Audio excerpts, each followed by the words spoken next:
Puntahan ko yung yung babuyan sa likod. Ngayon lang ako mamamasyal doon. So ito bahay ng kapatid ko to, guys. Yan.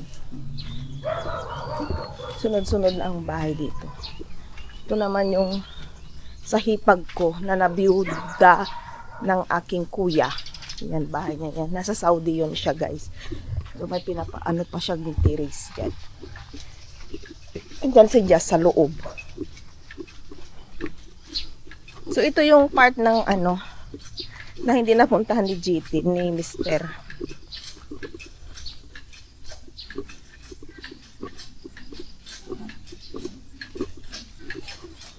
Dito yung babuyan ng kapatid ko eh.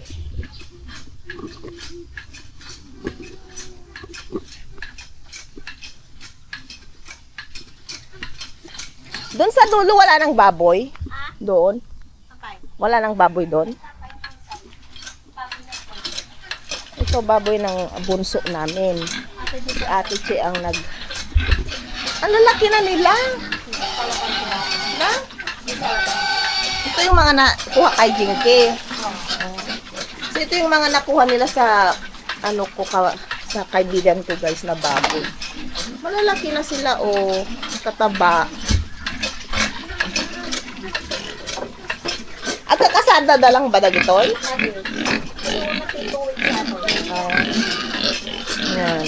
2, 4, 6. 6 sila dito puti. Dito. 11 ang baboy. Meron pa nga dito bakante nababuyan. Ayaw ni Jazz dito, guys, mabaho.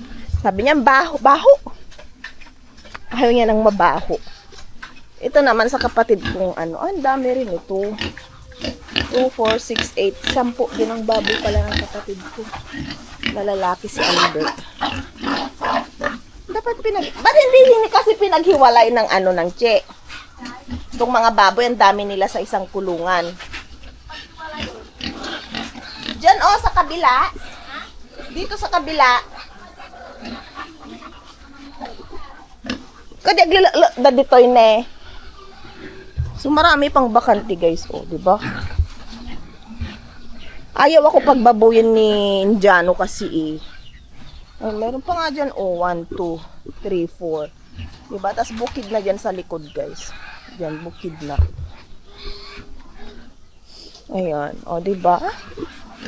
Ganito ang province life. Mga baboy. Niloloko ko ngayon kapatid ko, guys, kasi may napahiram ako sa kanilang sabi ko, but pwede na bang ibenta yung baboy mo sa birthday ni Jazz? Kala niya bibili ako pang katay. Hindi niya ako na-gets. Tatawa na lang ako sa kanya. So ayan na nga, guys, naisipan ko lang bisitahin dito ng likod. So ayan, nakita ko si ate ko na napapaligo ng kanyang alagang baboy. So nagamit siyang marin dyan, guys. Mas madali kasi yan kasi yung presyo ng tubig is malakas. Tapos marami kasi yung baboy kapag mahirap talaga maglinis ng kulungan ng baboy, guys. Sa totoo lang, kaya isang rason yan kaya ayaw akong pag-alagain ni Mister ng baboy. Yan sanang gusto kong guys, negosyo. Kaya lang sabi niya, wag na lang daw, hayaan ko na lang daw yung kapatid ko na mag-alaga. Ayan, so makikita nyo ang gaganda ng mga baboy, no? So na yan, guys, pwede na siyang magbenta, pero hindi ko alam. Nagmura kasi ang baboy daw, guys, kasi na itong ating Pangulo is nag-aangkat sa ibang bansa, no? So hayan, kawawa naman yung mga may babuyan. So hayan, nga ako dyan, nagbubumba ako. Natuwa ako sa bumba kasi ang ang gaan niyang bumbahin. So tinulungan ko muna si ate dyan bago ako bumalik sa bahay that time. So hindi siya mabigat na guys, na bumba kasi very light lang siya. So yan lamang, guys, yung ganap-ganap, no, sa buhay probinsya. Kaya gusto ko dito sa probinsya, mga anak, guys, kasi very very calm lang. Alam yun, napaka lang ng buhay, napaka simple. para same lang naman sa India guys, kaya lang ibang-iba ang buhay talaga dito sa probinsya. Kasi marami kang pwedeng gawin, marami kang nakakausap, kasama mo yung pamilya mo, di ba? So, iba yung recovery na ano, pagka nanganak ka talaga, pagkakasama mo ang pamilya. Ayan. So, ang linis ng tubig guys. Kainin muna sila bago papasok yung ate ko magwalis ng tae doon.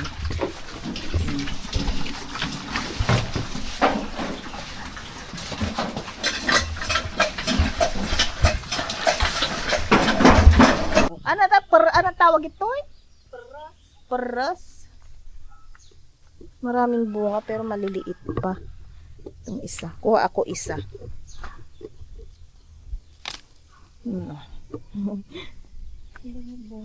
Ang sausaw sa bagoong. Halo sa bagoong. Ang ganda bunga na ni. Ang daming bunga.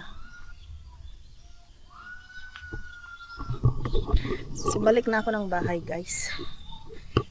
Nagbumba lang ako para sa ate ko. Bang prito doon ma. So ito ang ating ulam for breakfast. O diba? Mix gulay. Masarap to guys. Sino? Isagpaw mo na yung prito doon. Meron pa yata yung prito doon. Ate baguhawan baguhin dyan. So wala pa daw katas ire. Wala pang katas, lalaki pa daw ito. Matigas pa eh. Si Jazz wala. Andun si Jazz sa bahay ng kuya niya. Si Kuya Dave niya lang kasi natirang niya dito eh. Kaya kukurok ko niya daw si Kuya Dave niya. Ito na yung ating almusal, o diba? Almusal dapat tanghalian ito eh. Baliktad. Masarap almusal yan. Kain tayo. Masarap na breakfast. Lunch ko na ito. Ang aga pa. Kumain akong 4 na bread. Patula eh. Kain tayo. So, alam nyo na kung bakit ako lobo-lobo dito.